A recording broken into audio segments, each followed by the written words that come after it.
O Cavaleiro de Lumières, quinta parte, no mundo real, capítulo 1, o antigo lar.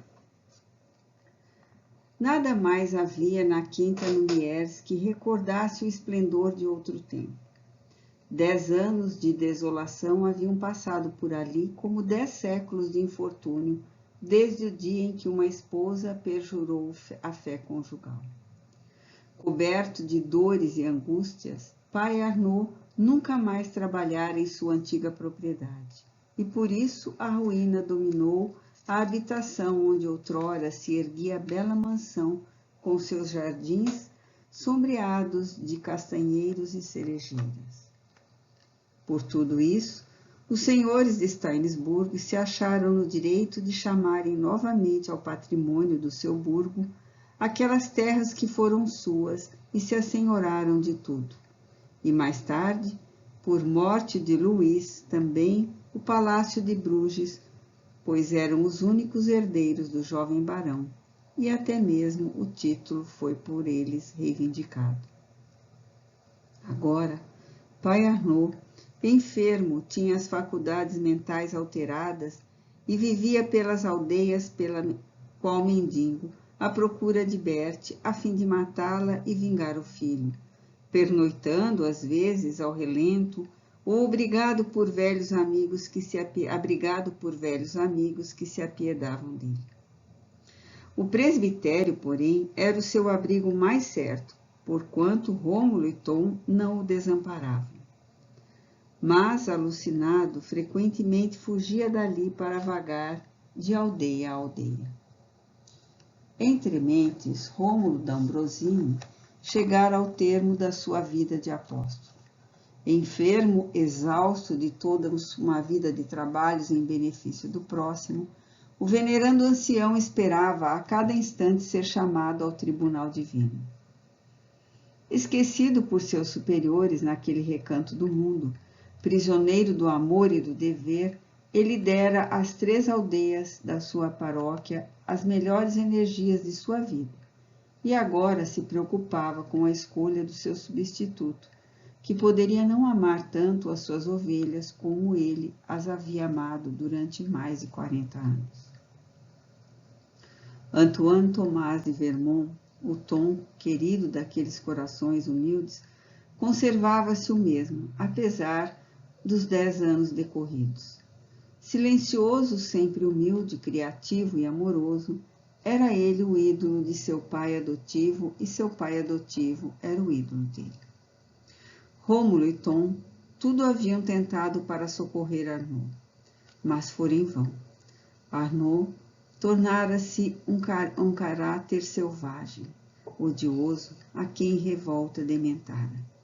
E pobre, mais pobre do que o último camponês das cercanias, o velho padre não pudera salvar da ruína a formosa quinta, onde outrora gostava de passar as tardes de descanso, rodeado da vizinhança que lhe ia ouvir as prédicas e servido por Marie, cuja bondade e simplicidade ele jamais esquecera.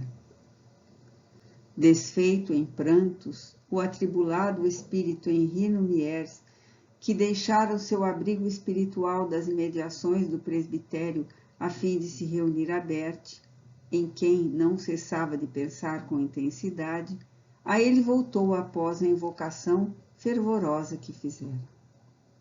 A ação motora da própria vontade, sem que ele o percebesse, fê-lo transportar-se para o domicílio de Rômulo, sendo então novamente encaminhado pelos assistentes espirituais ao abrigo de além-túmulo que lhe convinha.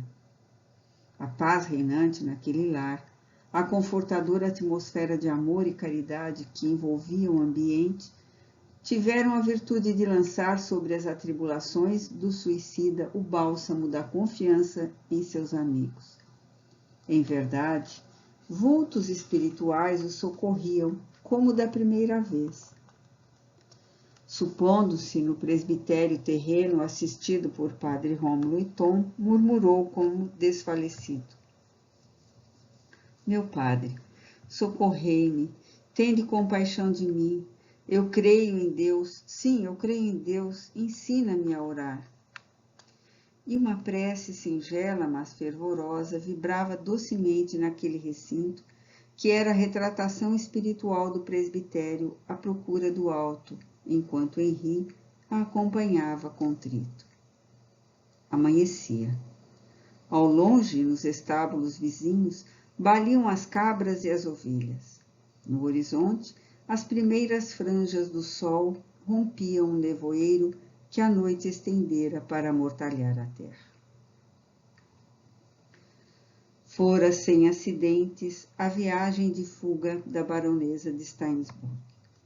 Enquanto trocava as vestes, porém, transformando-se em homem, Berthe se viu obrigada a tecer nova programação para o seu destino.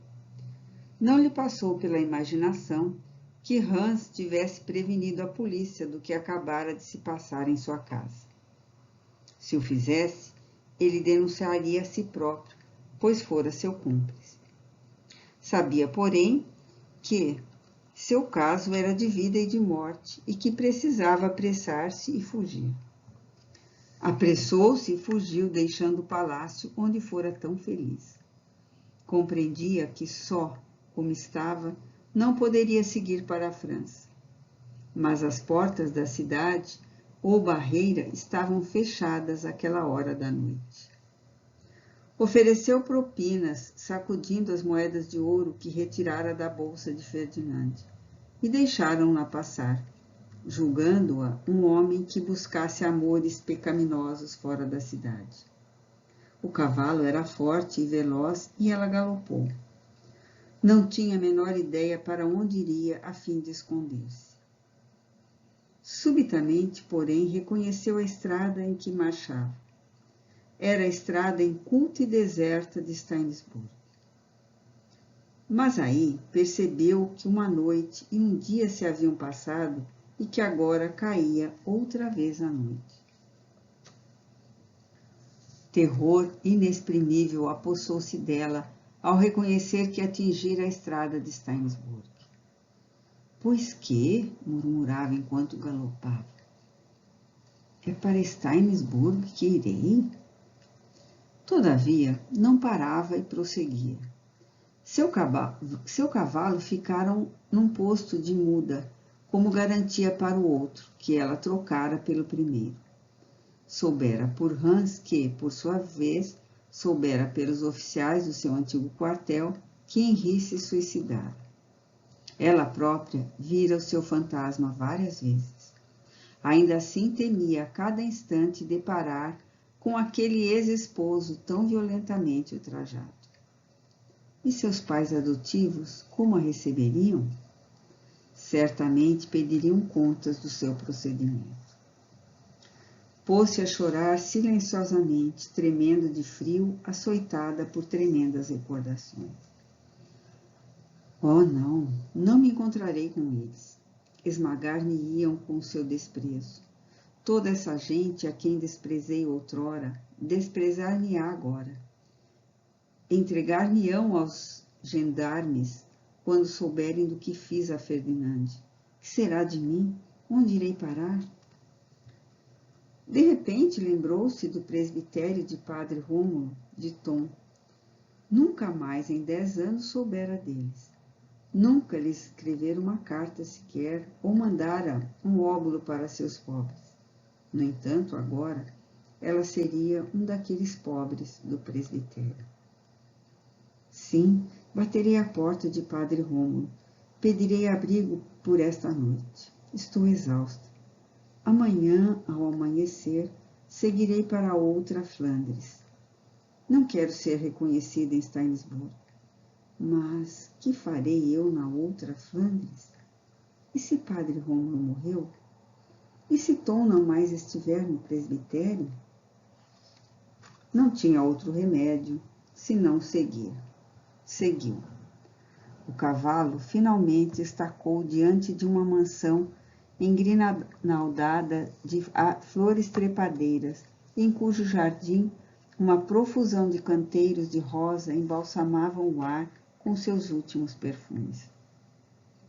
A noite caíra completamente, e da velha habitação de pedras saíam luzes e um vozerio humano, ouvido mesmo à distância.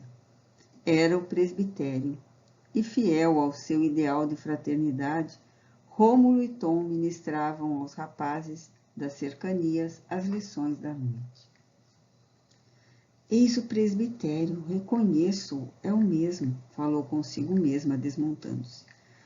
Oh, há muitos anos aportei nessa casa, quase tão angustiada como hoje. Então, como hoje, eu provinha de entre fidalgos corridas por eles. Então, como agora, meu destino era mais do que incerto. Escondeu-se na obscuridade, à espera de que a casa de Rômulo se esvaziasse, para apresentar-se diante dele. E se Rômulo e Tom não vivessem mais ali? Mas eis que a porta rangeu nas rudes dobradiças. Tom apareceu no limiar, empunhando uma lanterna, e um a um os alunos se despediram. Bertie desceu sobre o rosto o capuz da capa, temendo ser reconhecida. Não o fora realmente. Um dos rapazes, distinguindo um vulto agasalhando-se na própria capa, voltou-se e exclamou para Tom, que no limiar segurava ainda a lanterna. Há um mendigo aqui, senhor. Mandai-o entrar, Pierre. Esta casa nunca deixou de receber os que sofrem. Bertie de Somerville, então, subiu os degraus de pedra que davam ingresso ao jardim. Tom alumiava paciente os degraus para que o suposto mendigo entrasse.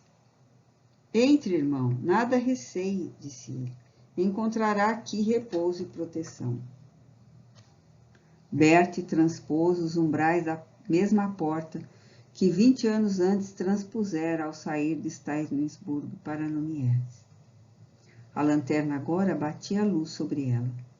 Tom olhava-a curioso, sem poder observar o rosto que o rapaz velava a meio. Ao fundo, sorridente e amável, Padre Rômulo dizia: Sente-se, meu filho, aqui tem esta poltrona junto ao fogo à noite. Esfriou, aqueça-se. E virando-se para Tom, que continuava fitando o recém-chegado. Tom, traze-lhe a ceia, meu filho. Então Bertie entrou confiante. Diante de Padre Rômulo, que fora seu pai carnal muito amado, em existência anterior, ela suspendeu o capuz, e o belo rosto cor de lírio e seus cabelos de ouros mostraram-se aos dois homens. Tom deixou escapar uma vibração de surpresa. Ó, Bertie, bendita sejas! Enquanto Rômulo, caminhando para ela e abraçando-a paternalmente, dizia com as dela misturando as próprias lágrimas. Ó, Bertie, minha filha, entre e sei bem-vinda nesta casa. Há 10 anos, desde que te foste, eu esperava este momento. A neta do moleiro, então, resvalou-se de seus braços e caiu no chão sem sentidos, vencida pelo cansaço e as emoções.